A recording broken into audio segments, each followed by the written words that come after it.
Game week is here. A full preview of NDSU's opener with a Citadel. Plus, Carson Wentz is a Viking. A busy hot mic starts now. Hot mic with Dom Izzo. Really?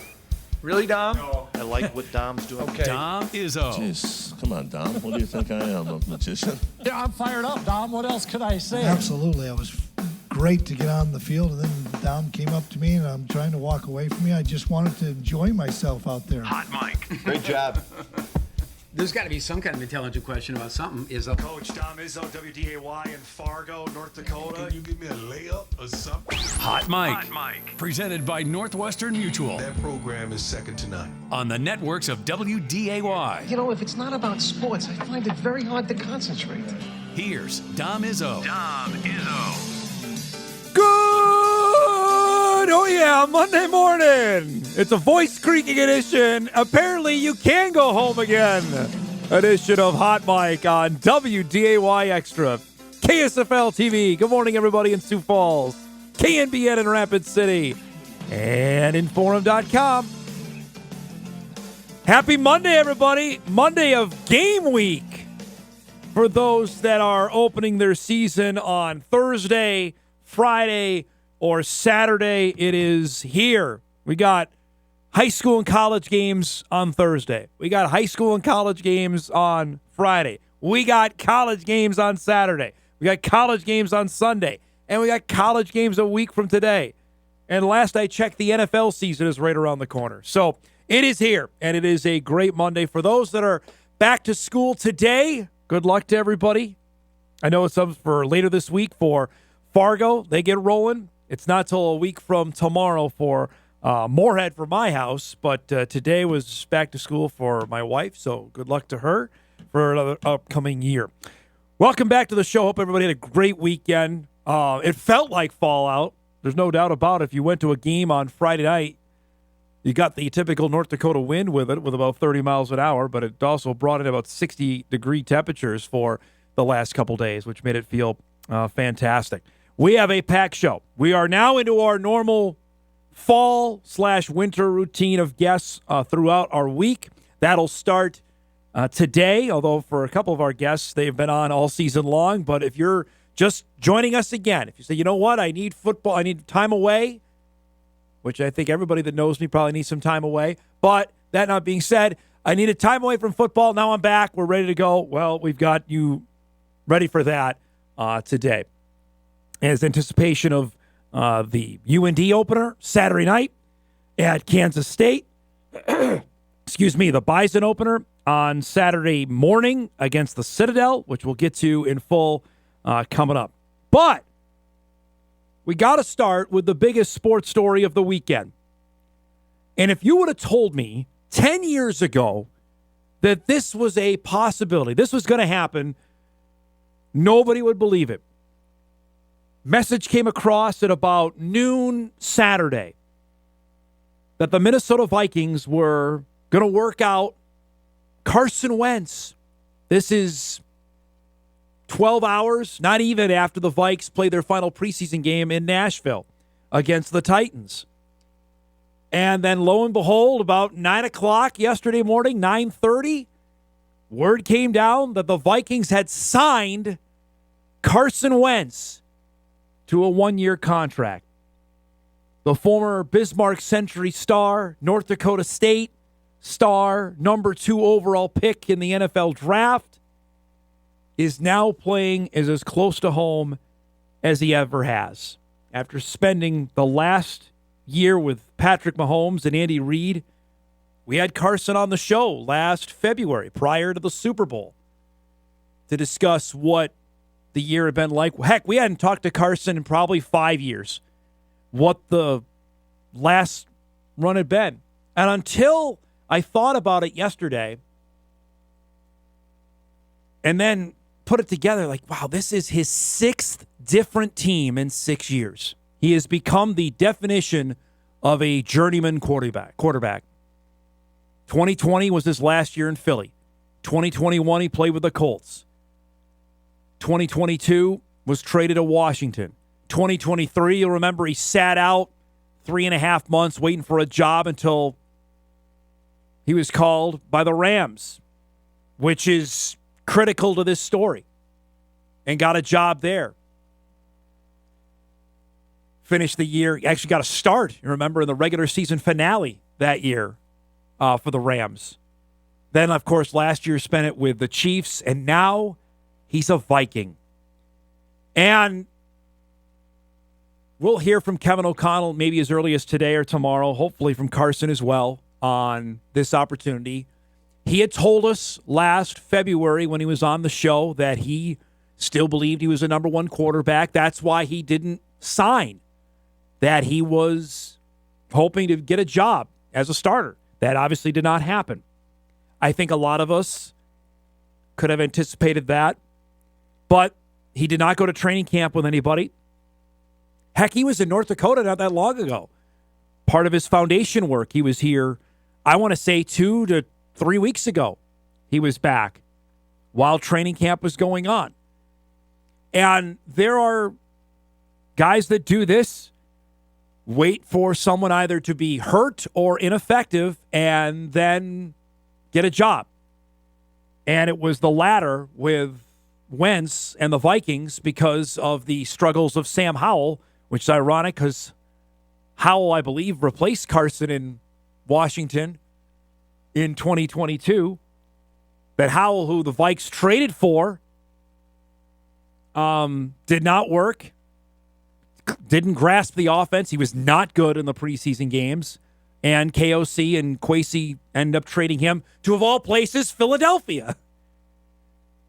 And actually, the Vikes got a pretty decent return on it.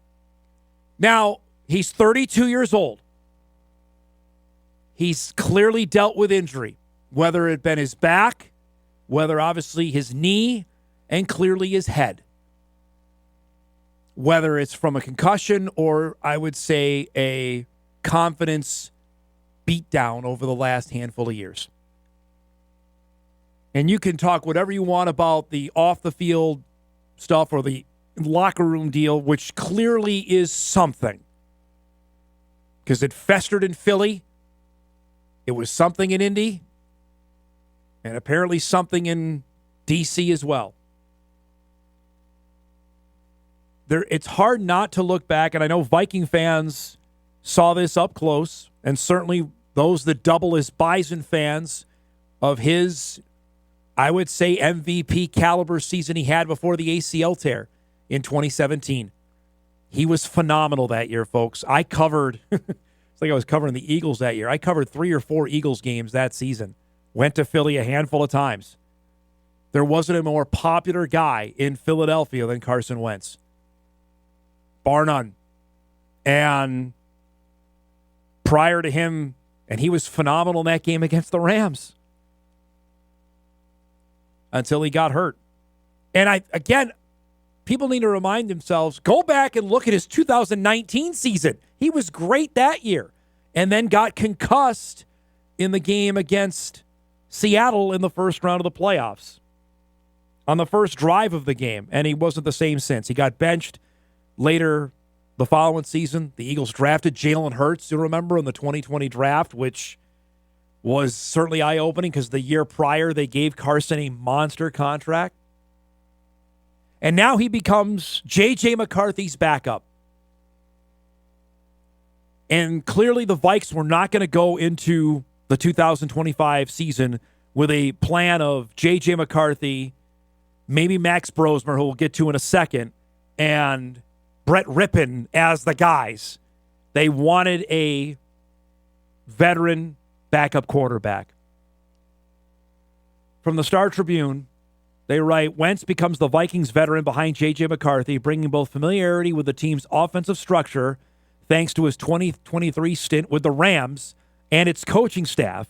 Vikings QB coach Josh McCown was the backup to Wentz during his final season as a player in 2019, which is completely wild. Remember that when McCown was there with Carson in 2019. It's just a wild, wild scenario here, folks. It really is. So that's now that part of the quarterback structure. McCarthy, Wentz. He's an old 32, I would say, as well. His body has suffered more trauma than probably most at that age, and clearly whatever professional football has done. But the toll is taken there. And, he played the one start he had last year in the regular season finale for Kansas City against Denver. He wasn't good in that. I mean, he's only played, I think, 9 games over the last handful of years. He made the one start against San Francisco in the 2023 finale. Gotten a handful of games this past year with the Chiefs. And ideally, he's there. For Viking fans, say this with all respect, you don't want to see Carson playing because that's not a good scenario for J.J. McCarthy. That means something went wrong, right? And that goes for any football team. You don't want to see the backup in there. It means either injury or ineffectiveness. And I think KOC is going to have the longest leash possible with McCarthy. But if Carson's playing, that means something went haywire.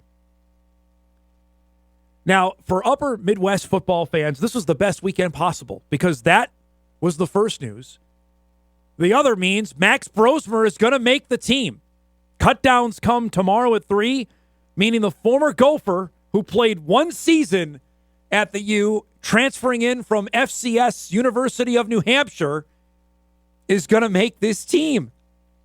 And you're going to watch, this is the highlights from, and I say highlights in quotation, from Friday night's game with Tennessee, and thoughts and prayers to those that sat through and watched the game on Friday night in Nashville. I was watching simply because the Bison are going to be playing a football game at this field in a couple weeks.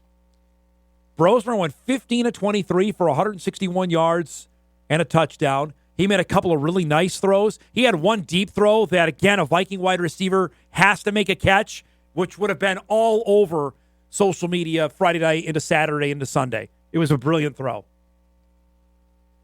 He had a great preseason. Enough so, he forced Kevin O'Connell to put him on this team as the number 3 quarterback. He finished 35 of 58 for the preseason, 60% completion percentage for 364 yards, 2 touchdowns, and a pick. Playing, obviously, when the 2, 3s, and probably 4s were out there for teams in the 3 preseason. That's a great throw there. That's a really good throw. So he is going to be the Vikings' number 3 quarterback. At this time last week, the Vikings quarterback situation was J.J. McCarthy, Sam Howell, Brett Rippon, and Max Brosmer. As you wake up today, it is McCarthy, Carson Wentz, and Max Brosmer. Brett Rippon was let go, and obviously Howell was traded. I told you we've been down this road with the Vikings and Kwesi Adofo-Mensah over the last couple of years that he does not sit idly by, and I would imagine there's going to be a wide receiver deal. We were talking Friday. Obviously, the hot rumor there was Adam Thielen. Nothing has come to fruition yet. There are guys that are going to be, there are already plenty of guys out of jobs and more coming. The Panthers' asking price is astronomical right now. That seems probably why the brakes have been pumped a bit on the steam on that deal. But I would anticipate they're going to make something. Just a wild, wild couple days of what's happened here. This might be my first ever email I got say, turn it up. I'll do that. So that was the weekend it was in Vikings QB land, and it was a merry-go-round that probably left us all a bit shaking our heads after the last couple days. But that is the deal. Again, cutdowns come tomorrow at 3, and we'll see what else transpires there on who's on the final 53-man roster. Interested to see who the number 3 running back is going to be for the Vikes. Interested to see punter. That's up for Ryan Wright or Oscar Chapman that might make the team there. So we'll continue to monitor that, see what else is happening, especially on wide receiver, because they've got to address that. They're razor thin there with the suspension of Jordan Addison for the first 3 games. They've got to make a move there. So that's what it was like this week. Again, for Bison and Gopher fans, this is your ultimate dream. Your guy's quarterback now plays for the Vikings. And if you'd have told me Carson Wentz would be a member of the Minnesota Vikings 10 years ago, like I said, no way. None. Because that draft, when he came out, and obviously the Titans and the Browns were sitting at the top of the draft, and it ended up being the Rams and Eagles who made the trades to move up. The Vikings that year drafted Laquan Treadwell. I only remember that because we were there in Chicago when that happened. And now, as fate would have it, he'll be wearing the purple for the Viking opener in Chicago on a Monday night. Carson had a memorable Monday night game his rookie season at Soldier Field. Game number 2 against the Bears. All right, last thing before we get rolling here. Last night, we got to see the return, for those who have been waiting patiently. We didn't see the return of Caitlin Clark. We did see the return, though, of Napheesa Collier, who's going to win the MVP for the Minnesota Lynx of the WNBA. She was back last night in a big-time way. She didn't just ease herself back into the lineup for the Lynx last night after missing the last 8 games. Ferocious on the boards here. Comes up with a big-time rebound and put back. Put the Lynx up there. Again, looking for a foul. Indiana surged in the second quarter to go up by 8. Courtney Williams cans a 3. Game tied at 45. That's pretty shot. Little turnaround there. Knocks it down. She had 14 points at halftime. The Lynx were up 7. First possession of the second half. That's the fadeaway shot she's so good at. Don't leave her open to knock down a 3. That put the Lynx up by 12. Indiana was forced to call a timeout after that. Now into the fourth quarter, up 11. She gets the jumper to go down. That pretty much sums up the night for Indiana. Minnesota gets its 30th win of the season. Collier, that stat line is accurate, folks. 32 points in her first game back in a month. 32-9 as the Lynx cruise 97-84 over Indiana to get, as I mentioned, their 30th win of the season. Again, no Caitlin Clark, out for her 15th consecutive game. Hasn't played since early July, and now we're 2 weeks out from the start of the WNBA playoffs. The other big news regarding the Lynx that happened, the Chicago Sky got eliminated from playoff contention, which means they're going to be in the lottery. And their first-round pick actually goes to the Minnesota Lynx next season because of the trade that they moved down in the Angel Reese trade. And we talked about this earlier this summer because the Lynx missed on their pick, already released their pick when they flipped with Chicago. Now, the Lynx could win the NBA championship and potentially have the number 1 pick in the WNBA draft next year. That is unfair if you're the rest of the league. Big win last night. Collier's back. Look out. Lynx have now 7 games to go in the regular season. We have a packed Monday coming up for you. Excited about our guest lineup, which is brought to you by Northwestern Mutual. We'll salute our best of the weekend coming up here in just a few minutes. Our guy Sam Herder will join us at 9:35 to recap Week 0. We had a couple of interesting games. We had one game that wasn't even finished. The FCS kickoff game was halted because of thunderstorms, and they didn't resume it. We're going to talk about the implications of that. Plus, we'll look ahead his spotlight games coming up in Week 1. Jeff Kolpack will be along at 10 o'clock. We will check in now. It is game week for North Dakota State. The Bison will play the Citadel on Saturday in Charleston, South Carolina. Position battles are in the books. Who's going to be starting where? We'll dive into that. Plus, the Citadel, Maurice Drayton's head coach, joined us on Friday. If you missed that, go back, podcast. He was great to talk about his quarterback situation, which is in flux as well with the Bulldogs. We'll get into that coming up at 10 o'clock. And at 10:35, the old man himself, Randy Hedberg, will join us. Plenty to gloat about today. He never will. We'll do it for him. That he's got 4 quarterbacks, again, in the National Football League. Cam Miller is going to be the number 3 guy with the Raiders.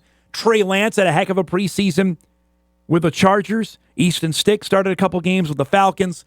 We'll discuss all of that with Randy. And there's no one better to ask about Cole Payton than that man. We will talk to him about that as well, because I know Bison fans, that's the big question mark heading into game 1 is what number 9 is going to do. We'll ask Randy about that. So that's our show lineup here on a Monday morning. We're off and rolling. We'll take our first break. We come back. Our best of the weekend from what was a dynamite couple days around the sports area. Back on Hot Mic on a Monday right after this.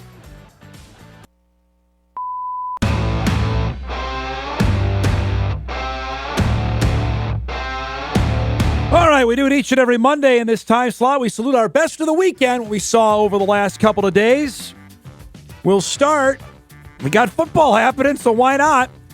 I hope you all devoted some time Saturday. It was beautiful outside. There's the best part. It got about 8 o'clock. Sun now is going down. You could turn on a game Saturday night. It was bright sunshine, middle of the day. That was the case. Stanford playing Hawaii. Not normally headline material for us in Fargo, North Dakota, outside of the fact that Stanford's kicker is from Fargo, North Dakota. One, Emmett Kenny, back for his 5th year of eligibility with the Cardinal, and did it again. Remember last year he kicked 2 separate game winners for Stanford. Yeah, and Saturday night, got off to a great start. Got Stanford on the board. That one pretty routine, 23-yarder, ho-hum for him, because we know what kind of leg he's got. By the way, raise your hand if you knew that Frank Reich was the head coach at Stanford. Didn't know that. Then this from 46 yards and would have been good from about 56. We know he's got range from 58. Nice start for Emmett. He had one blocked during the game as well. Stanford ended up losing, though, on a late field goal by Hawaii. The Rainbow Warriors got the opening win of the season to give Stanford its first loss. But I'm telling you now, we're going to be talking about him when we get to March and April, that the NFL guys are going to look at him. Stanford's had a great history of kickers. The guy that was in front of Emmett is the starting kicker now for the Los Angeles Rams, Joshua Carty. I'm just from the people I've talked to that would know way more than I do about kicking. And this is a guy who only picked up football 7 years ago? Not that, seriously doing it? We'll take partial credit for his scholarship, considering he booted the 58-yarder on our airways on our WDAY Extra Game of the Week for Shanley against Cheyenne in the fall of 2020. Stanford's special teams coach called him the next day after that clip went out on our Twitter account. Fun story there. Congrats to Emmett. Congrats also in order for a guy that we've interviewed in this show. You're going to see a ton of them. You've seen them already a ton on our highlights. Lemoore Litchfield Marion opened up its season with a convincing win, which they're going to do. This guy was a big reason why. Gunnar Thielges for LLM, the North Dakota State commit, ran over Hatton Northwood on Friday night to the tune of 2 monster touchdown runs and giving LLM a big win to start the year. They are the preseason number 1. By the way, love the cars around the field. It's my favorite.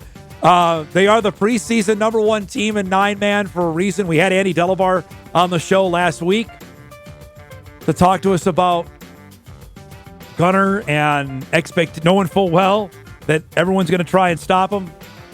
Didn't really work out well for Hatton on Friday night. In the first half alone, 49-yard touchdown, 35-yard touchdown. LLM would win 58-28 in the opener against the Thunder. Just set your watch to it, folks. If the guy stays healthy, he's going to be doing that each and every week. Congrats to him. Lastly, another guy that's been on our show, this time from the golf course. For those that didn't know, the final round of the Bobcat Open moved from Fargo Country Club, its long home, to Rose Creek Golf Course this year. Our friend Mark Johnson put on the event, always does a great job. Angus Flanagan from the University of Minnesota won the tournament. Shout out to East Grand Forks, former Bison champion golfer Nate DeZiel, who had his best finish as a pro this weekend. Nate finished second, takes home $7,000 as he finishes second at the Bobcat Open. Rounds of 67, 65, 65. That's nothing to sneeze at. Finished a few shots back of Flanagan, who went out and shot 63 in the opening round. The Seal was down 4 shots. Actually fell himself down 5 after an opening bogey, and then got himself back into it. He made 4 birdies to finish the front 9. He finished with a birdie at the 18th yesterday as well, which is a great way to cap it off. He wrapped up his collegiate career a couple years ago. He did that with a Summit League championship. We've seen him out at Moorhead Country Club. He was the official starter this year at the Red River Invitational, which was fantastic. Got a chance to visit with him. He was on his feet the entire day, and then went out and played the Dakotas Tour this summer and takes home second place in the Bobcat. Shout out to our guy Matt Cook as well for putting everything together out at Rose Creek. Great 3 days ago. I felt like fall out there. They didn't have to deal. They had to deal with Fargo wind. That was legit on Saturday and Sunday. And to shoot rounds like they did. What did he shoot again? 67, 65, 65 in that wind. Holy cow. Congrats to them. That's our best of the weekend. We do it each and every Monday at 9:20. We'll break. We come back. Sam Herder on the other side of the break. Give us the lowdown on week 1 of the FCS season. Who was his team of the week? That and more when we come back after this.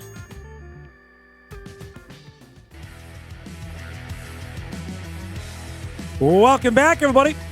Off and rolling on a busy. Is it our first overreaction Monday? Probably, with the amount of stuff we had going on over the weekend. Jeff Kolpack will join us about a half hour. Randy Hedberg about an hour from now to chat about Carson Wentz signing with the Minnesota Vikings and a bunch of other topics coming up with Randy at 10:35. For those that have taken a break from football, our next guest has been doing it all year long in this time slot because we haven't been taking a break from FCS football, but now we actually have games to chat about. Sam Herder joins us each and every Monday at 9:35 from Hero Sports BetMGM. All right, I'm going to take you back. If I would have told you in 2016 that Carson Wentz would be playing for the Minnesota Vikings, would your brain have exploded then?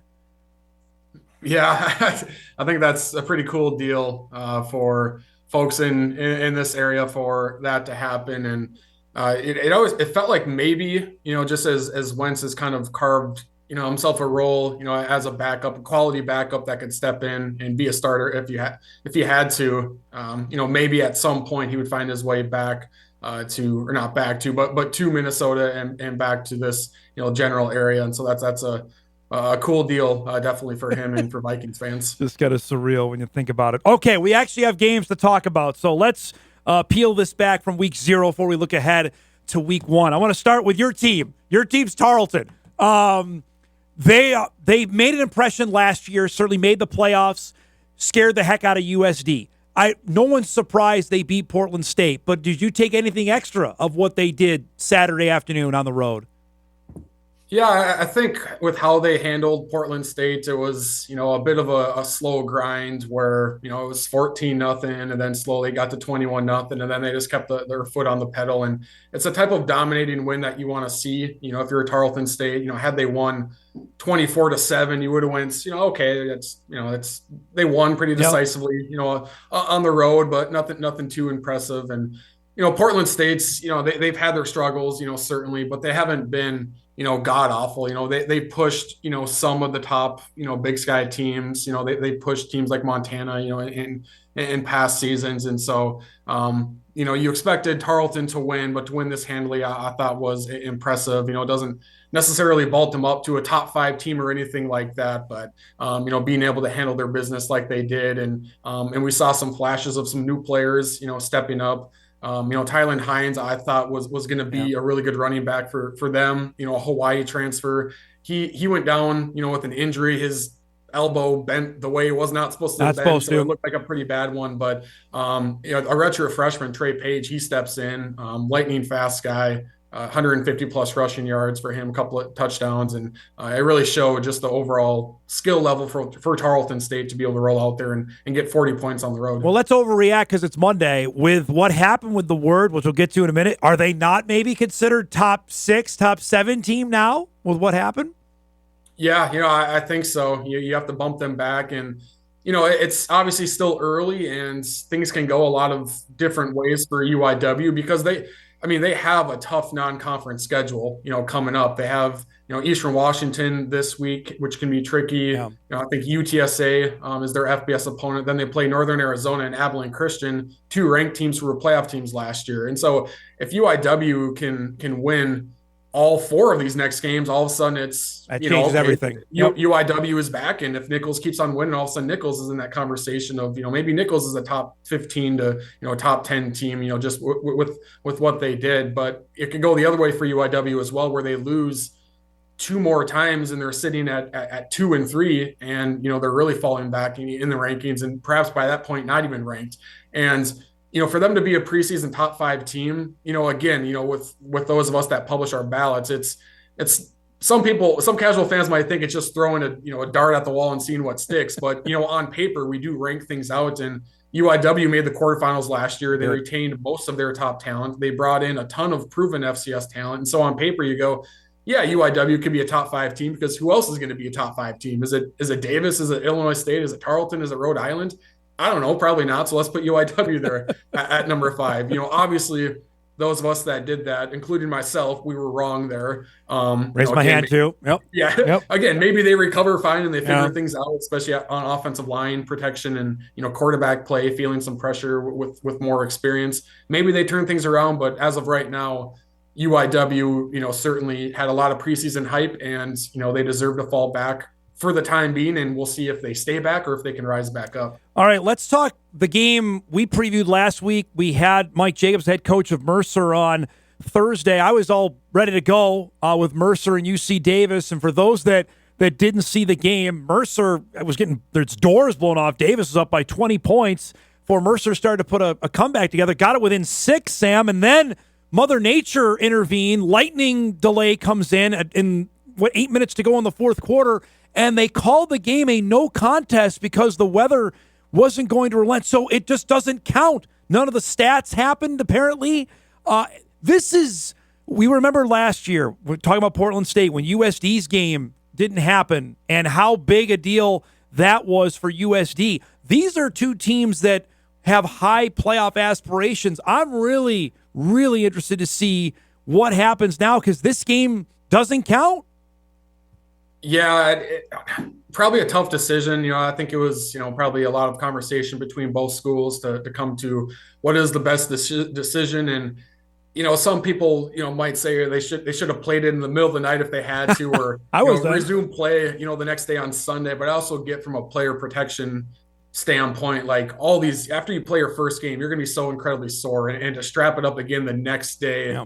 It can be, I don't want to say dangerous, but it can maybe put some of your players in harm's way. And obviously lightning, what is it? If there's lightning in a whatever mile radius, like that's another 30 minute delay. So it probably just kept on getting pushed back. And you couldn't really declare a winner because UC Davis was dominating, but then Mercer was coming back, and they had just blocked a field goal. They were somewhat driving near or past midfield, and so you felt like, Mercer probably felt like they probably could have won that game. UC Davis fans are probably going, well, we shouldn't have had that field goal blocked. We had that misfit on the long touchdown run. Like, well, we would have figured out a way to win that game, but to call it a no contest, I think it's tough because, like you said, if UC Davis is fighting for a top 8 seed, come November, now they have one less Division I win. Or for Mercer's perspective, this would have been a huge win for them and the SoCon. Correct. This would have been huge for the SoCon to say, we deserve to have our third team in because we beat, a top 3 team, out of the Big Sky. And now it's just,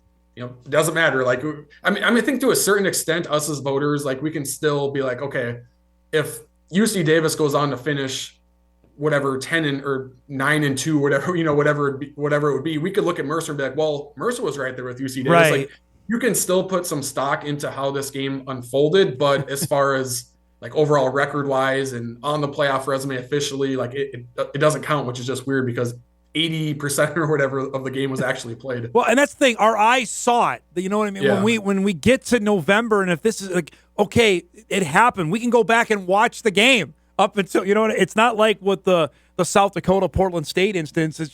It's a bad break, and I feel for the Mercer guys that they were rolling, that they had a chance maybe to come and get that game, and and now we'll never know on that. We do know, and you mentioned this earlier, UIW's 0-1 because Nichols kicked the crap out of them. They are, if we're doing this each and every week, Sam's going to pick one team to highlight from the previous weekend. They're your team of the week, but holy cow, what a debut for their new head coach, and that's a great way to start, especially it's a conference win to start too. Yeah, it's great for a Nichols program that, from the late 2010s into the early 2020s, they were, routinely in the FCS playoff mix, and they fell back, the last couple of years. So this is huge for their program. They had a pretty good crowd on hand, tailgating, look great there as well. So this is a huge boost for their program. And they struggled last year. I think they finished 4-8, but their defense was really good, especially their front seven. And most of those guys were coming back, along with Joe Mason, who was a standout 2 years ago. He missed most of last season. He's back, and they just gave UIW, a heck of a time. And I think once they recognized that Richard Torres, who has a talented arm, but he's inexperienced, and he didn't feel the pressure, whether it was pre-snap reads, whether it was the lack ability to change pre-snap protection, or maybe it was just the offensive line or the running back missing assignment. It's hard to tell, but oftentimes they would blitz. Nichols would blitz off of the blind side, and Torres just did not see them coming at all. And UIW has great talents on the offensive side of the football, but that is kind of the one variable we've talked about is 4 of the top 5 teams in the FCS have new starting quarterbacks. And everything on paper told us that UIW was going to be good, but, quarterback play just wasn't there. And Montana State, South Dakota State, North Dakota State's really good-looking roster. Quarterback play isn't there. That just changes the trajectory of any of those teams. And so I think that is a glimpse ahead of, the unknowns when it comes to quarterback. It can make your season or it can break your season. And just one quick word here. UIW's offensive line couldn't block anybody. I was watching some of the highlights on Saturday night and Sunday. Like, Mike, you could drive a freight train through there. That no wonder Nichols got to the quarterback. Yeah, and that was one of the biggest question marks too with UIW was, they brought in great talent and retained great talent, but did they do enough to get better on the offensive line? So far, it doesn't appear so. All right, so now that was week 0, and now we're on to week 1. The games begin Thursday. Sam's each Thursday or on Monday's show is going to give us his spotlight games for the upcoming week. So I'll turn it over to you. What are you looking forward to for some spotlight games this week? Yeah, 2 ranked matchups to open this weekend when it comes to FCS versus FCS. You have number 15 Sac State going to number 3 South Dakota State. I mean, this is when I rank the best non-conference games, I had South Dakota State going to Montana State. But I think this one pretty good too. Easily could be number 1, just with the intrigue of what South Dakota State is going to look like. They have so many new names, but at the same time, it isn't a brand new roster for South Dakota State because they do bring back great experience on the offensive line and defensive line and at wide receiver. And, some of the linebackers people will learn about, they've been in the system for 3-4 years for South Dakota State. Sac State is pretty much a whole new roster. They're going to have a same look offensive line, but, quarterback, running back, defensively, Sac State, they just brought in so much talent, and how all of that gels, we'll have to see because they have so much experience at running back that they brought in, a couple of 4-star wide receivers, 4-star quarterback. Like how that all gels for Sac State is going to be fascinating. Number 25, Richmond goes to number 14, Lehigh. A Patriot League, matchup, which is interesting there. And these 2 teams met last year in the first round of the playoffs. Yep. Lehigh, got a win in that first round. Lehigh brings back most of their team from last year. Richmond loses quite a bit, so you kind of like Lehigh at home here. Another one, Eastern Washington at number 5, UIW. For those curious, we don't for the top 25, we don't rank again until next week. Right. So there's not going to be a new top 25 this week. And so as it stands right now, UIW is still the number 5 team, in the country. They can't fall to 0-2. No. If their offense can't get it going against Eastern Washington, who has struggled on defense, that's a huge, red flag right there. Then the last one, Campbell going to number 9, Rhode Island. Rhodey looks like perhaps the top team in the CAA. Yep. A lot of experience back. At the same time, Campbell has had some upsets, in the past. They beat Western Carolina last year, I believe, in the non-conference. So that's another intriguing one too. That's maybe a bit under the radar. How about on the FCS? And this is sorry off the top of your head. FCS versus FBS games this weekend. Is there one or two you got your eyes on for potential upset? Everyone's going to look here. South Dakota, Iowa State, UND, K-State, and those in our own backyard. Is it those, or is there another one that's caught your attention for a potential upset bid? Yeah, I'm curious about Tarleton State going to Army, just to see what they could do there. South Dakota at Iowa State, I think could be interesting. It'll give us a great look at South Dakota's new offensive line. Iowa State's D looked legit. Watching that game on, I know the conditions weren't great, but the game in Ireland, they took it to Avery Johnson and K-State. That might be a struggle for you. We'll see with USD. Yeah, I'm really curious about Idaho at Washington State. Yep, I put that down too. Yep. Late game Saturday on the CW national television. Washington State, I'm not following them too closely, but I see some tweets that there's always scuffles in preseason camp. It kind of felt like maybe there was more than what they should have been at Washington State. I heard that they've closed down practice to media, so I don't want to speculate too much, but I don't know how the former players and the new South Dakota State players coming in, how that's all meshing well. Question mark at quarterback for Washington State. Idaho really likes the quarterback they brought in, Joshua Woods, I believe, from Fresno State, if I'm remember correctly off the top of my head. They really like him. I'm not calling the upset just because Idaho also has a lot of question marks, but I really do think that's going to be a really close game. For those in our viewing area, SEMO plays Arkansas State. Is that one? Because the Redhawks will be up here in a few weeks to play the Bison. Is that one that we keep an eye on or no? Potentially. SEMO offensively has a lot. They lost a lot from last year. Their quarterbacks, some really good receivers, but they always seem to reload every year. It's one of those programs where they make the playoffs and then they lose a lot. They aren't a preseason top 25 team, and yet they are able to reload and are always kind of they're not a great FCS program, but they're always a solid one that can, win a game, in the FCS playoffs every now and then. We'll see what they have offensively, but, maybe they could turn it into a sort of a shootout like Idaho State and UNLV. This last weekend, right? Idaho State's not a very good FCS program, but they pushed UNLV because of their offense. And so maybe SEMO could be able to do that. Last thing before we go, if you've missed on Sam's Twitter account, Sam Herder FCS, tweeted out what UT Rio Grande Valley is doing. Brand new team starting this year. Their facilities already have an indoor facility. The football stadium is already better than what Incarnate Word has, way better. How long before we're starting to pay attention to them? Is it this year? I don't know if it'll be this year or not. They did bring in a good amount of FBS transfers, but this isn't Tarleton State, right? Tarleton came from D2, right? So they already have things established. This is a brand new program. They're starting from scratch, but they have the facilities. They have a new stadium, which they bought. It was an old soccer stadium, but it looks great. They've sold out their season ticket allotment. They've sold out all 40 suites. They're in an area of Texas where there's not any other D1 football competition in a 3.5 hour radius. 2 million people live in that metro. So you look at them, you go, okay, they might have something here. I think it might take a couple of years for them to really get going, just because you're starting from scratch here. But this isn't. I know sometimes we look at new FCS programs and we kind of go, that's what is going on here. Mm-hmm. This is one where you go, okay, they're taking things seriously. So we'll see if they can, turn into something within the next few years. We are off and rolling, buddy boy. Great stuff. Enjoy the week, and we'll do this again next week, okay? All right. Sounds good. Thank you. There you go, Sam Herder from Hero Sports, BetMGM, recapping Week 0 and look ahead to Week 1. We'll do it each and every Monday. We have all the off season, so now we actually have games to talk about. Some great stuff there from the weekend. We'll break. We come back. Got a couple emails to get to. We'll start our second hour. Jeff Kolpack waiting in the wings. The Bison play football on Saturday. Hot Mic rolls on. We're back after this.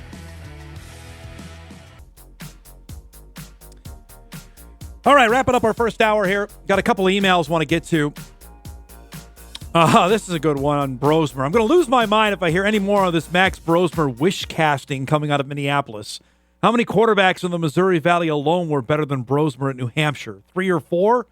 Going to Minnesota, winning 8 games in a Mayonnaise Bowl tells me more about the state of things in Flex program than it does about his potential for an NFL career, particularly when he hasn't played a meaningful snap. It's hard to argue on any of that. There's no doubt that the radio station out of the Twin Cities is certainly bolstering Brosmer there. We had Guardsy on the show last week, who I don't think apologized at all about being a Brosmer fan. Maybe it still says more about what the Vikings' backup quarterback situation was than anything. The fact that they literally blew it up after the preseason to address what they did. All right, a couple more. Dom, no way is Carson the biggest story of the weekend, signed for minimum NFL salary. That, to me, is irrelevant. The fact is he is still the highest drafted FCS player ever. His name still carries weight around here. He still has television commercials around here. He is a lightning rod for attention, whether you like him or not. And then he signs with the most popular team in our area. Yeah, that's the biggest story. I don't care. That's the biggest story going on this weekend. Tell me what else was bigger locally than that. Ain't the Twins. I can tell you that. Giving up 83 runs. Wasn't them. Wasn't any of our high school stuff. No apologies to them, but it wasn't that. Another email. Dom, another weekend best. Shout out to Jax Johnson, Langdon area quarterback. We had Josh Kravachka on the show on Friday. 12 carries, 82 yards, and 3 touchdowns. 8 of 14 passing, 151 yards, 2 touchdowns, interception on defense, and 4 extra points. Congratulations to Jax, who's one of the very best players in Class A football.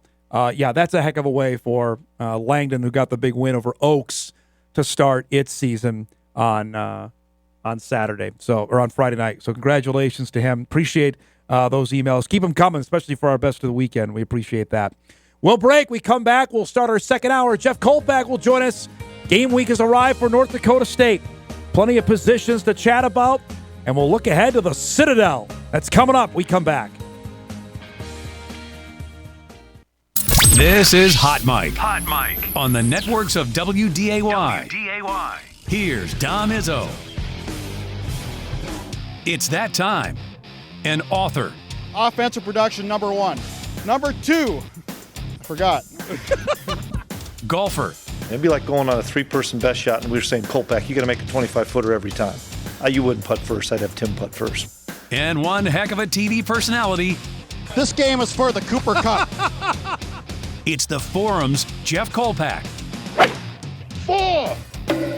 I should have yelled 2. All right, it is game week for North Dakota State football. The Bison open up 2025 on Saturday in Charleston, South Carolina. New state for the Bison. They've never played a game in the state of South Carolina, Jeffrey, but that will end come 11 a.m. on Saturday morning. At a military school, no less, which I think is going to be really cool. It was 43 degrees this morning? Yeah. It's football. Yeah. It's football season. It ain't going to be 43 in Charleston. Although, look, our Storm Tracker access. It could have been a lot worse. It's going to be. Maurice Drayton was on the show on Friday begging for the weather to change because he said, it's going to be great. Come on down. It's going to be 80 degrees. I mean, some humidity, which, again, it's South Carolina in August, so what else do you expect? But nothing close to what we were fearing potentially could be the case. My story on Inform this morning on the Jim Cramer salt diet, and that all started, 15 years ago now. Sanford did a study to find out which players tend to lose salt faster when they sweat it out. They wore like some sort of sweat patches in this study, and they parlayed that study into the 2013 K-State game and figure out which players tended to lose more salt, which can lead to cramping. Well, in the fourth quarter, as we know, it was the K-State players, the more southern team that worked out and trained at training camp in the hot weather. They were the ones cramping in the fourth quarter. And meanwhile, the Bison went 80 yards in 18 plays in most of the quarter. It's funny, Kramer in your story was lamenting it wasn't hot enough during the summer. It got a little bit during fall camp, and I know we were up at practices several times where they turned the AC off inside the building. The AC was off inside the dome. Like, they even turned it off there last week because they were practicing a couple times inside the Fargo Dome. No stone unturned when it comes to preparation in college football. They just go the extra mile. I saw the players as they were leaving the dome practice last week. They had like a cup of fruit and some other stuff. And then there are a couple of salt shakers. I go, wow, I go to gym. It's still a thing, huh? Yeah. And some of the supplements have gotten better since then and more refined. but salt is the basic premise of those too. And so they'll be hydrating all week. But to your point, it's not going to be 100 degrees in Charleston like they feared. All right, so we feel like we've been talking about this football team for the better part of 3 months, but now here it is, game week. What do you have questions on, or, hey, I need to see this answered on Saturday? Yeah, nothing's changed. It's the age-old answer now since January. When was the game? January 6th? January 7th. Can Cole Payton throw the ball? Yeah. You know, we've been asking everything. Just waiting to see that. Yep. I think he can. I've seen it in practice for the most part. He looks confident. Looks the part. Now we'll see how it happens when things are flying in real time. But that's obvious. It's such an obvious number one. I think the defense is going to be pretty good. I think the defense is going to be the strength of the team. I said that to Polsek in our preseason interview. I think they are 2012 good. You remember that 20? And people like 2012, 13 years ago.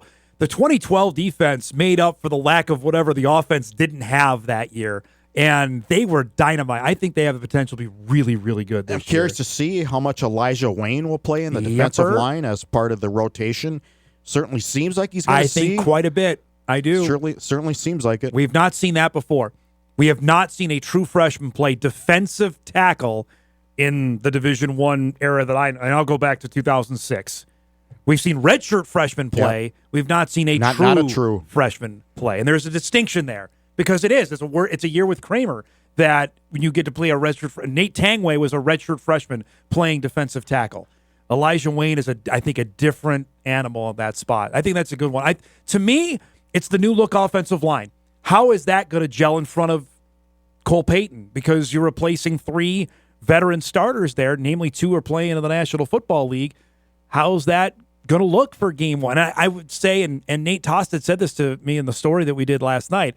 How they look on how they line up in game 1 may not be how they line up against South Dakota to start conference play. Yeah, maybe not, but nothing will help a first. I know Cole's a 5th-year senior, but nothing will help his first start more than being able to maybe pick 2-3 receivers. Correct. And not go be running for your life all the time. That could be a big deal. Let's go with Tosted because here's a roulette kid, another 9-man guy. We heard this story before that as a redshirt freshman, he's going to be the starting left guard on Saturday. I think I've done that story 7-8 times.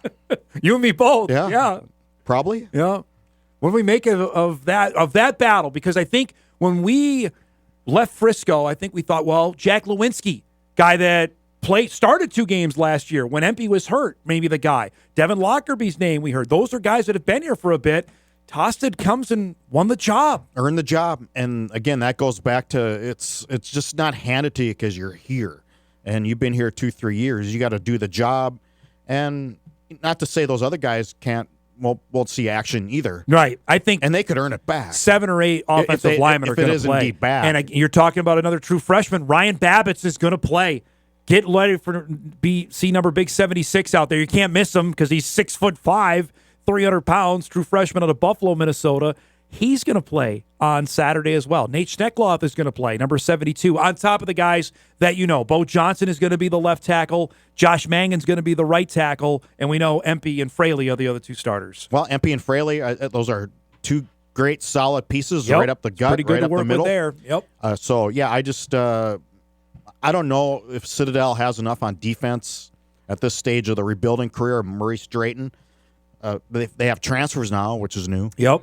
They do have that. A lot of graduate. I'll get to the Citadel in a second. Yeah. That to me, those are the big ones. We're going to save a little bit more. We have our first Bison Media Zone video blog coming up later today. You can check that out at inforum.com. That's year 14, 15 of that. Believe that?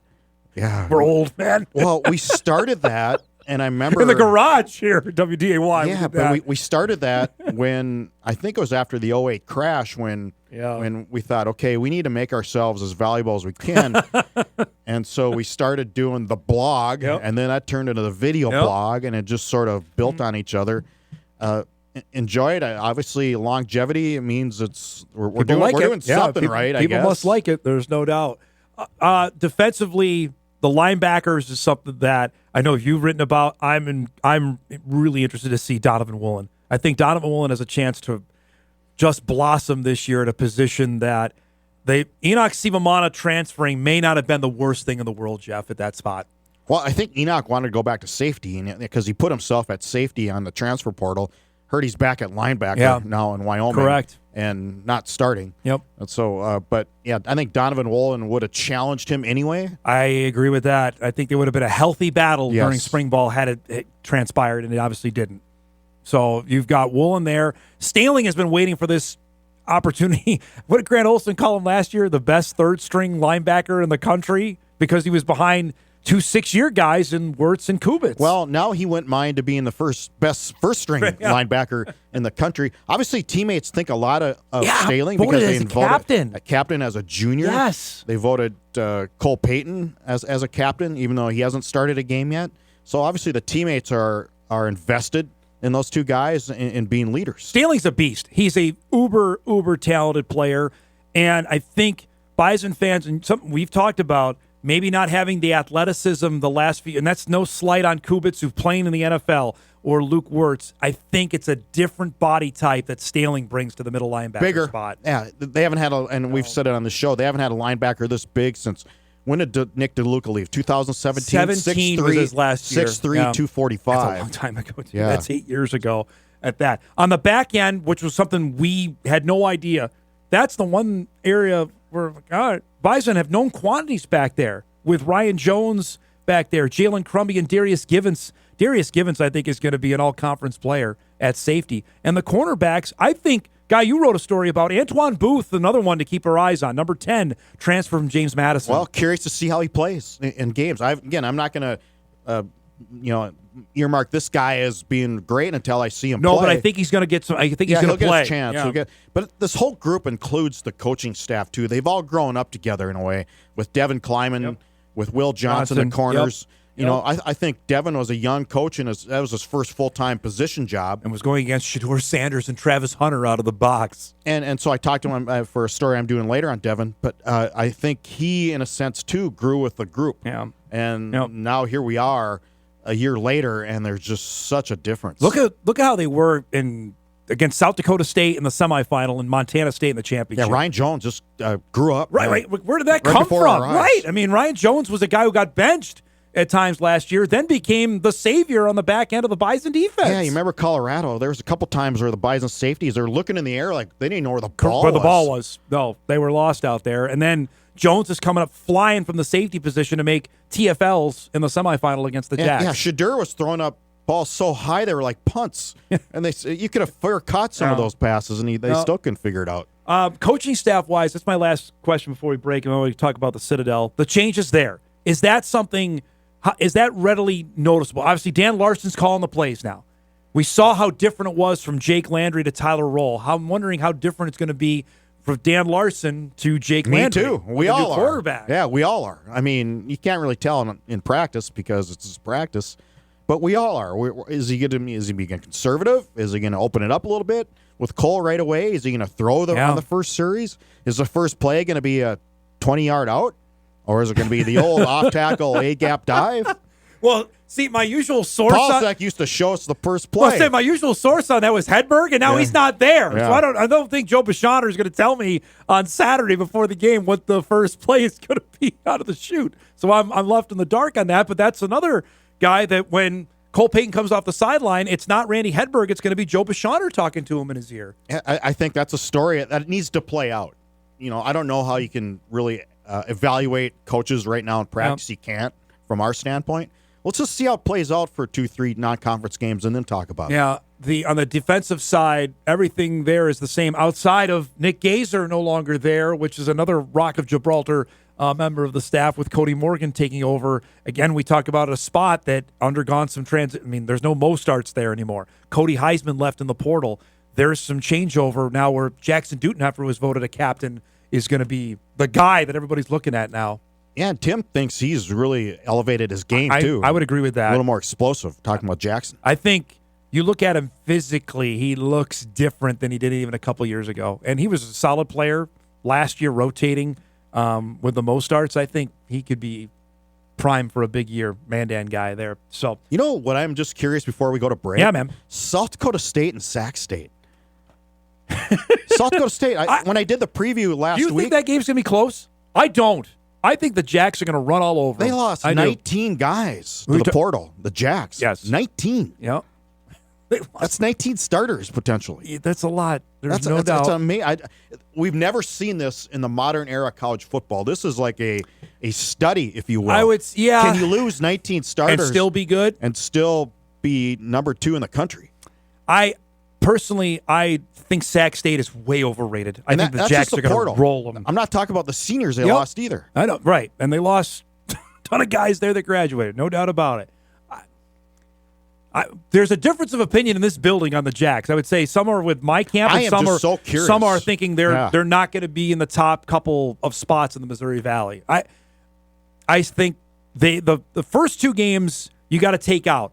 I do. I think they're going to crush Sacramento State, and I think Montana State will probably get them in Bozeman. And then the next 2 are against 2 non-scholarship teams, or your guys in Mercyhurst and Dayton, something like that. They're your guys. No, your guys in my guys are Lindenwood. So then when we get to Valley play, that's when we start. I think that's when we start evaluating the Jacks. It's not going to be till September 27th or October 5th, whatever it is. That's when we start evaluating. How about Southern Illinois open up with Thomas More, Division II school? Yeah, come on. For 2 years. I gave Nick Hill a hard time about that when we were at Valley Media Day. I had to look up come Thomas on. Who? Yeah, you're not a great philosopher mind. I don't know. Evidently not. All right, we'll break. We come back. We'll introduce you to the Citadel. What's going on with the Bulldogs and Maurice Drayton's team? That's coming up. They got to transfer a quarterback as well, it looks like, for their opener. We'll do that on the other side of the break. Hot Mike, back after this. Welcome back, everybody. Got a bunch of emails coming in for our guy Kolpack. A bunch of emails. Hey, love you. Are you sending these to yourself? I am not. This is I'll name him because I met him my hellacious day at the airport this summer when I was waiting to go back to New York. As your John Candy impression? John Bauer is the guy's name by heart. He grew up in Dickinson. He lives in Charleston. Emailed me. He said, high of 80, but humidity at 80% with slight chance of rain.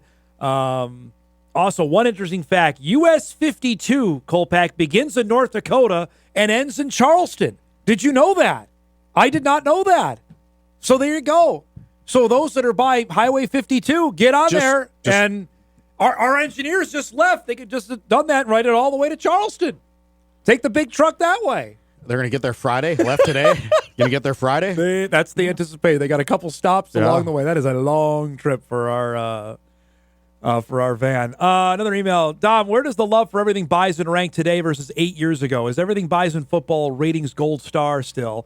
I know for me it's starting to be turn off the show material. Well, that's fine. Your prerogative. I would tell you our analytics, and you can speak to this as well more than I can, any Bison football stuff still does amazingly well. Yep. Amazingly well. I can tell you our ratings for the football games are really good. I can tell you our ratings for our preview shows were great. Page views for they haven't they've gotten better. They've actually increased in the last 10 years. Yep. And just like I think the Inform model of the e-paper has really taken off in the last 3, 4, 5 years. And contrary to public opinion out there, people, journalism is alive and well. Yep. And I know some papers are dying, but they just haven't really figured out the new model. Right, they haven't updated with what they needed to do. No. I think for what we do, and I'll be self-congratulatory on this, we were ahead of the curve on it, and our combined way of doing it is pretty darn good. So for people that are that's fine. You're sick of it. That's fine. I would hope you don't turn the show off. We're pretty darn. It's not all Bison all the time, but it's pretty darn good. If I'm a publisher out there and I'm in somewhere across the country and I'm looking around, I'm calling Bill Marcel Jr. and saying, "Okay, what are you doing? Are you trying to get on Bill's private plane now to go? You want to leave like tomorrow to get to Charleston? Is that why you're shouting him out here?" No comment. That's exactly it. All right. So the Citadel. You accusing me of buttering people up? Is that what you're accusing me of? Never would do that. So it looks like we don't know. Maurice Drayton told me on Friday, he said, we have 3 quarterbacks, which I know normally means we don't have any, but he doesn't. I don't know if he knows who his quarterback is going to be. Oh, I think he might know. He's not going to say. Well, I think it might be this guy. Just like UND, why would you tell K-State who your quarterback's going to be? I think it's going to be this guy, Quentin Hayes, who transferred in from Air Force, who made 6 starts for the Falcons last year. Big guy. He can move. I'm not sure how accurate he is. I mean, that's a nice throw there. but I think this is the guy that's going to be taking the snaps on Saturday. I think you're right, though. We could see a couple guys, but I think he's going to be the guy starting for the Citadel come Saturday. Ran a triple option offense, so that's obviously nothing new, and that's been the Citadel's mark for how many years? Forever.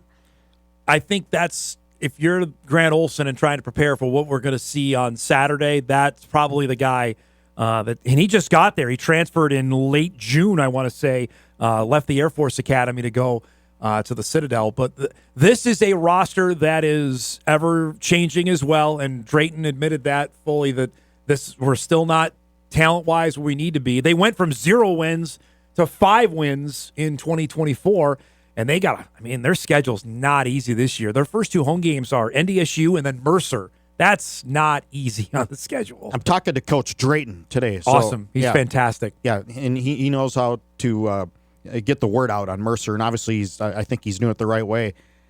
I just they're getting transfers now. Yep. That's new. Yep. That's new to the Citadel. The atmosphere, I think, is going to be dynamite. It's going to be a sold-out crowd there. I'm really interested to see what the turnout is locally, and frankly, how many Bison fans. Because I know the Bison administration are selling this as a destination or do a 2-for-1. Hey, come to Charleston, then stay and go to Nashville next week. I don't know how many are going to do that. I know several that are doing it, so if that's any indication, I'm sure there's probably going to be a decent number. What would be your number then for this weekend, Bison fans? 1,000? What do you think?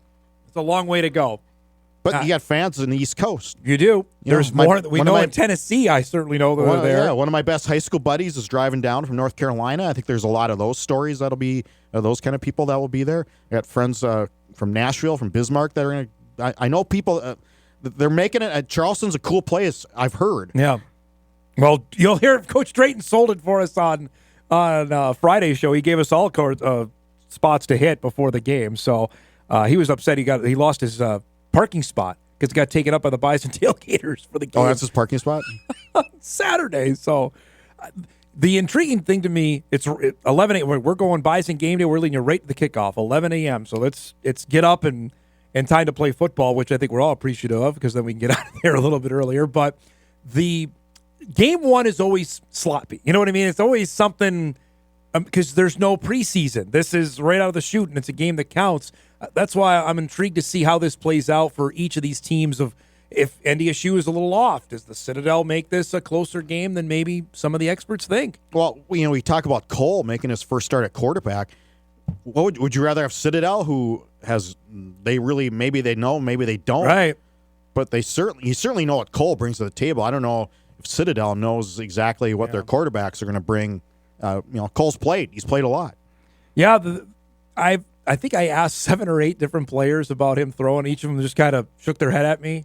Bryce Lance said, just shut up. Bryce Lance said he can spin it. That was an official from Bryce Lance when we were in Sioux Falls for Bison Media Day, and that was the end of it. That was my end of my. Once Bryce told me that, I'm like, all right. I stopped asking after the first Our next day. guest is going to get mad at me because I'm going to ask him. His Hedberg is coming on after you, and I know he's going to get on me about asking me about. Is he coming into the studio? No, he's going to be on Zoom today, but. Why? What else does he have to do? He's on vacation, I'm sure. Although he's at practice probably more now than he was when he was working. Him and Gazer. But see them more now. See, look at that. You see who was behind him? See who was behind Matt Entz on the sidelines on Saturday? Yeah. Oh. Where's Waldo? That's a great point. Oh, man. He's never on the sideline. I'd get his thoughts on that. Yeah, I wonder what it's like. Ask him what the view is like down I know there. he's too used to being up top. He loves being up there. He was down on the sidelines of the game. Oh, looks like Saturday. They got him a shirt there. Yeah, he's a big deal. Yeah. He doesn't mess around. Real quick, before we go, if you missed it and you were alluding to it, the Bison named their captains late last week. Chris Harris is one of them. And that is one of the ultimate stories in recent memory. Young man who walked on from El Paso, Texas, son of in a military family. His mom was overseas, never saw him play a game until a couple years ago. In person in the stands, which was amazing, and now got a scholarship last year and now is voted a team captain. That's one of the more remarkable runs that I can remember. Well, pretty much pined it for 3 years. Yes. Redshirted. Yes. Didn't play. Got some special teams work as a sophomore. But you thought, okay, this guy one catch. Would probably, you just sort of forgot about that he would maybe be part of the receiver rotation last year. And again, he's just such a solid dude. And those guys, and that goes a long way. Yes. When you got it upstairs and you have the toughness, you're 6'3". He's obviously probably gotten faster since he's been here, stronger. They have big receivers, man. Yeah, they do. God, Yep. what's Bryce, 6'3"? Bryce is 6'3". Mackay's 6'5". Is he 6'5"? He might be 6'5" now. He's not a small man there, so and they're doing all right. It just he's always been well spoken. Remember when we got our first tour of the indoor practice facility? He was there. He was you remember the only guy that? in there. And he was looking at his Wow. nameplate on the locker room. I That kind of stuck made with it. me. Yes. He saw his nameplate Yes. and he could just Yes. If you were to put words on the caption on that photo, Yes. Chris Harris is sitting in the NDSU new locker room by himself, looking at his name and wondering, okay, I'm here. I'm still here. Yep. I'm making it. Yep.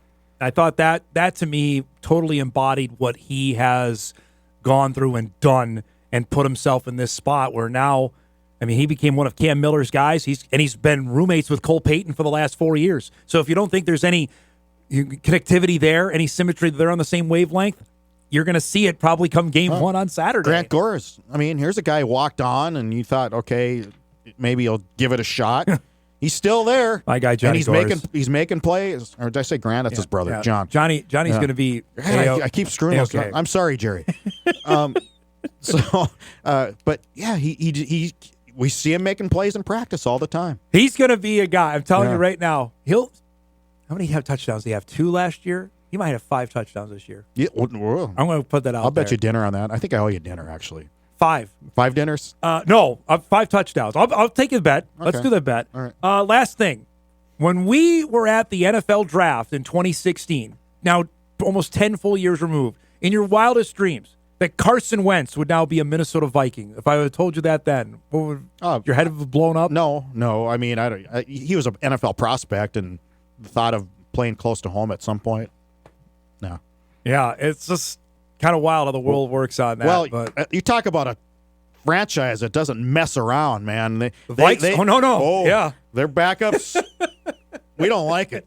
And No, they blew it up. Yeah, if they don't like it, they're going to go. And that's They exactly didn't blow what it up happened. in early August. No. They blew it up before the first game.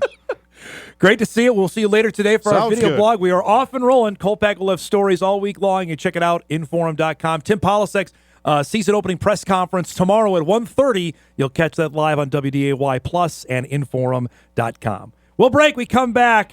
Do I have to say legend? Randy Hedberg will join us on Carson signing with the Vikings, apparently moonlighting with Fresno State, and whatever else we'll hit. That's coming up. We come back.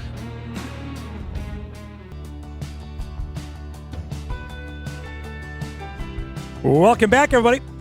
Monday morning show rolls on. So we mentioned off the top of the show the big news over the weekend. The Vikings made a quarterback signing that our next guest would know something about. I don't know if he knows anything, honestly. It's like, where's Waldo? We found him Saturday night. He's on the sideline in Lawrence, Kansas. He retires, and yet he's around Bison practice more than he was when he was working. It's great to have Randy Hedberg join us on the show. What do I call you now? You're not a coach. What are you? You're a Hall of Famer. You're a Hall of Famer. I can call it that. Well, for you, it's Mr. Randy Hedberg. Mr. Hedberg, thank you for doing the show this morning. That's how you should do it. So how was Saturday night down in Lawrence, Kansas? I know it was hot. It was very hot. I was. I mentioned this to you before, but I spent a couple days in early August out in Fresno and watched the Bulldogs in some practices and hung out with the offensive guys and the quarterbacks especially. And yeah, so it was good to see those guys in live action. And it was fun environment, fun atmosphere there at KU. Nice new stadium. They opened it up, sellout crowd. So that was nice. All right. I know you're never going to brag about yourself, but it's pretty darn cool that as we wake up this morning, there are 4 former Bison that are on NFL rosters, quarterbacks that are on NFL rosters. I think Alabama's the only one who's got more than that. You got to feel a sense of pride about that this morning. Yeah, it's pretty special. It doesn't happen very often. And it's one thing you don't take it for granted for any reason because, you never thought, when I came to NDSU back in 2014, with Coach Kleiman, I never thought this would happen, with quarterbacks from the area and especially from, the NDSU program and all, and having 4 like that.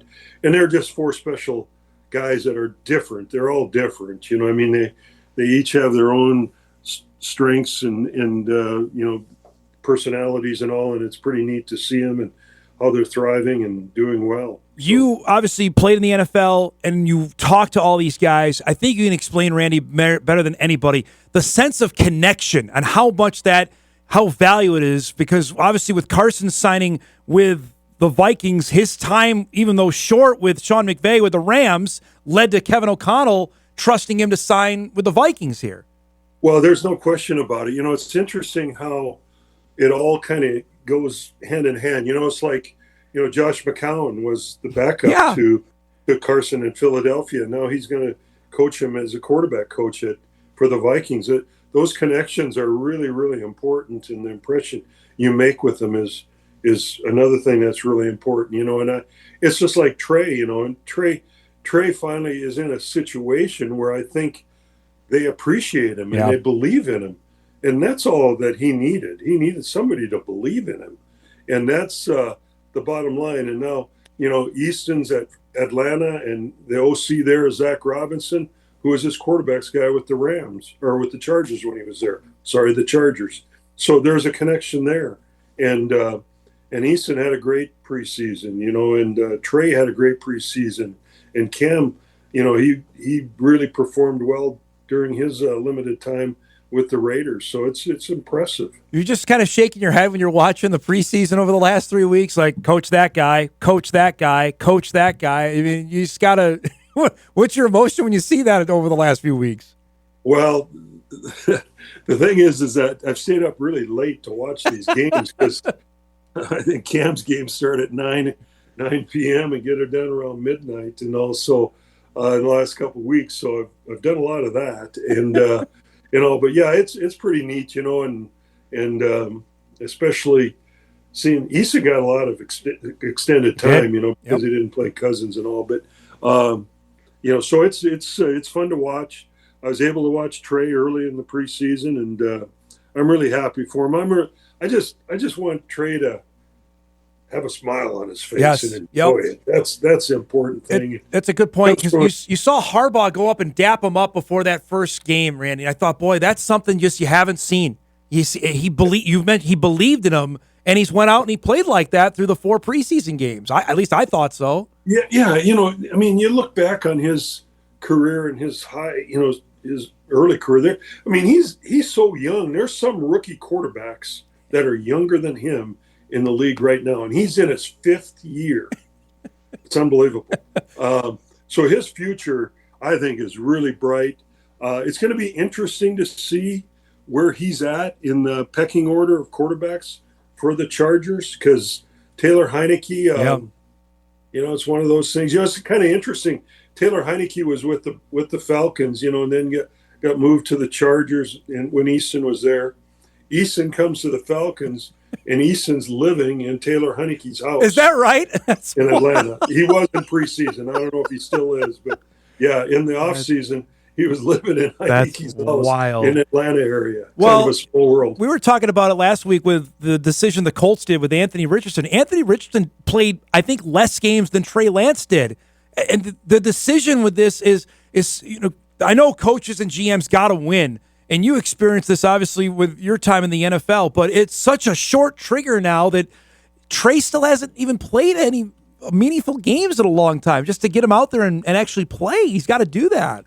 Well, Dom, you know as well as I, you know, when you draft a quarterback in the first round, the owner, the management, they want to see him. They got to play. Yep.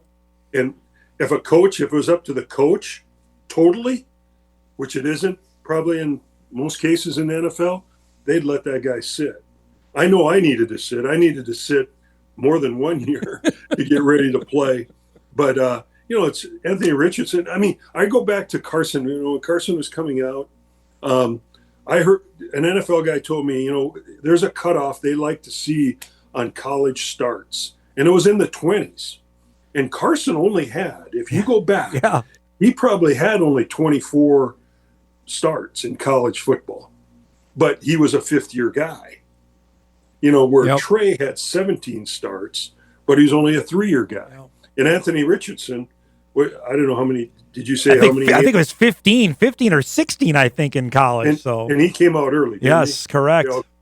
Yeah. So there is some legitimacy about that number, and I think it's important to have. You mentioned to me off air you got a chance to go to Las Vegas and see Cam Miller play. How did you evaluate how I think he fit in pretty well with Pete Carroll and what Chip Kelly wanted to do with the Raiders in this preseason? Well, I think, you can kind of see the NFL game has changed over the last couple of years where quarterbacks that have mobility are becoming more of a factor in the game. Cam he can move. He can move around and escape pressure and get away and throw the ball on the run. And, the guys like Kirk Cousins, that they're kind of fading out of the league now, and the college game is impacting that a little bit because of the way the college quarterbacks are coming out now. That's the way it is. And I know with us at NDSU, that's important in recruiting quarterbacks. We want quarterbacks that can get away from pressure and escape pressure and move around a little bit. And I think that's critical. And I think that's becoming more of a factor in the NFL. The fact that Tom Brady spoke glowingly of him after the draft and even now during camp, what's that mean to you, that Tom Brady is effusive about Cam Miller? Well, I think that's pretty neat. I asked Cam if he had any interaction with Tom Brady, and he mentioned not a lot. He's around, but he hasn't had a lot of interaction with him other than he's been at practices and games. That's got to be nerve-wracking knowing that guy's looking like over your shoulder, like the greatest who's ever done it, watching you play quarterback. Yeah, that'll change now because he'll be in the booth now working games, but so he won't be around as much. But yeah. Here's the great story that I don't know. I shared this when you did the sit-down show with me. One of your first starts, Johnny Unitas was doing color commentary up in the booth when you were playing for the Buccaneers. I mean, imagine that. Johnny Unitas is evaluating you playing. Well, yeah, he probably didn't have a very good evaluation of me, but he shouldn't have anyway. I know that. But yeah, there's some names there that come out from the past that a lot of people have never heard of. But hey, you're wearing a number 9 hat. So can I get the customary question out of the way? Can Cole Payton throw the ball? You want to just get mad at me now and get you over with? He'll be fine. I mean, I was around him for I don't know how many years now, 4 years. And longer than that, probably 6 years going back to high school, right? And he's as good an athlete as I've ever have coached at the quarterback position. He'll be fine, and he'll make great plays.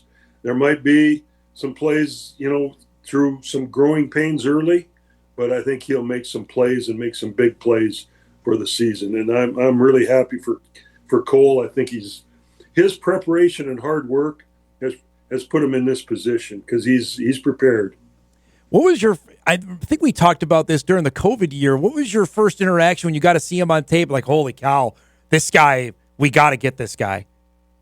Well, he was recruited during COVID. So what happened is, it's kind of interesting. He was one of the last juniors we were able to have on campus prior to everything being shut down. And everybody remembers that time, but that wasn't a very nice time. No. And so from that point on, I did so many Zooms with him because he wanted to learn everything. And we went through every quarterback install leading into that year. And, that was prior to his senior year, obviously, but he committed to us. It's kind of interesting. We had 3 quarterbacks that I kind of had it narrowed down to. And the other 2, one went to Nebraska and the other one went to Colgate. And I liked all 3 of them. I think they all could have played. Or the other 2 could have played for the Bison also.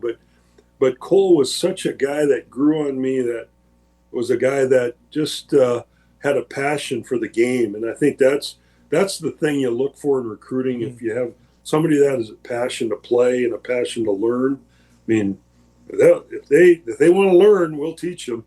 And that's the bottom line with him. He was pretty good at it. All right, last thing here. We got game 1 on Saturday. What are you going to be doing Saturday at 11 a.m.? You're going to be crawling out of your skin? Like, how weird is this going to be for you come Saturday afternoon?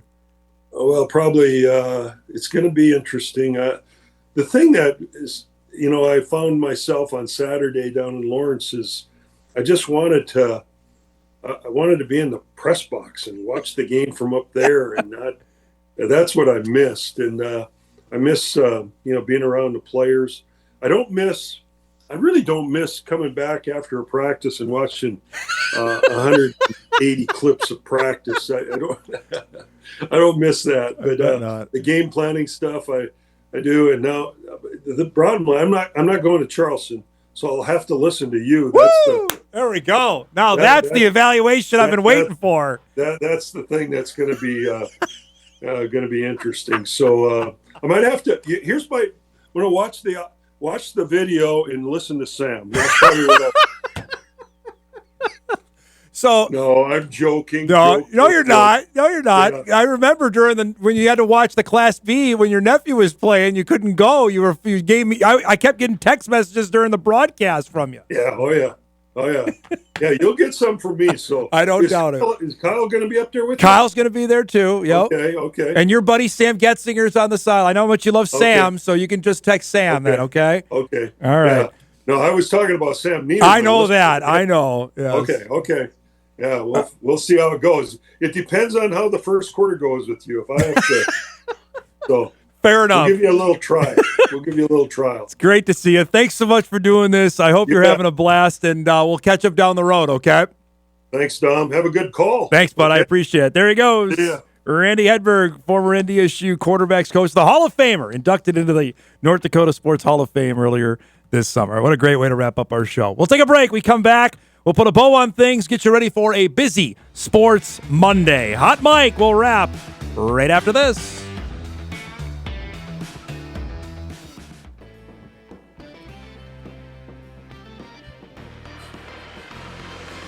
All right, wrapping things up here for a Monday. Tomorrow on the show, the yearly debut for Dragon head football coach Steve Lockway. The Dragons actually play week 0 of Division II's football season. They play Thursday night. They're getting on a bus to go to Northern Michigan. They'll open up the season on Thursday. Coach Lockway's been a staple. He's got a quarterback that's getting NFL draft attention in Jack Strand, who we've had on the show a handful of times. So we're looking forward to that tomorrow. Also, Craig Haley will join us tomorrow to give us his overview of FCS football in 2025. So an action-packed show coming up tomorrow. We're looking forward to that. Make sure you join us here each and every day. We're rocking. We've been doing it all summer long, basically since the 7th of July. Nothing changes now, but games are happening. We're looking forward to that. We'll get you ready. The Spuds have their opener on Thursday, a game you'll see here on Extra against Rogers to open up 6A football. I saw the first 6A poll. The Spuds are in the top 5 in Minnesota 6A football, so somebody thinks they're going to be awfully darn good. We'll have Kevin Feeney join us on Thursday on game day morning to get us ready for that. And as mentioned later in the week, then we're hopping on the Big Bird to go to South Carolina to get us ready for the opener. Bison and the Bulldogs with an 11 a.m. kick led up by Bison Game Day and our brand new Bison post-game show right afterwards. We'll give you all the details on that coming up later on in the week. Excited about that. A couple emails here before we get to what to watch. Dom, it's very possible that Wentz looks like the best quarterback in Vikings practices. Talent has never been the issue. It's been decision-making and stubbornness to give up on a play and to live to play another down. No argument on that. Carson's hanging on to the football or trying to force a throw. You look at especially 2020, his last year in Philly was not good.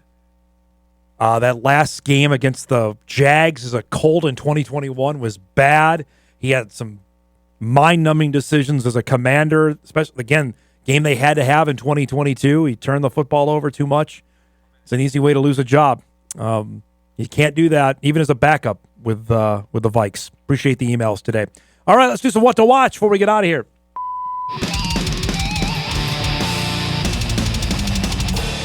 What to watch is brought to us by Northwestern Mutual. All right, the Twins are still playing, folks. They got smoked by the White Sox this weekend. They play the Jays tonight, 6 o'clock on Twins TV. One of my favorite events, the U.S. Open is underway. Actually started yesterday. Nobody gave me the notice on that until I saw Daniil Medvedev breaking rackets at 10:30 last night. 11 o'clock on USA or ESPN. That's coming up. And we've got Premier League soccer for Stace. Newcastle and Liverpool, 2 o'clock on the USA Network. Our thanks to Randy Hedberg, to Jeff Kolpack, and to Sam Herder. If you missed any of the show, you can podcast it later today at Inforum.com. You can watch a full replay on WDAY+. Good luck to everybody on their first day of school. Thanks so much for watching, everybody. See you back here tomorrow.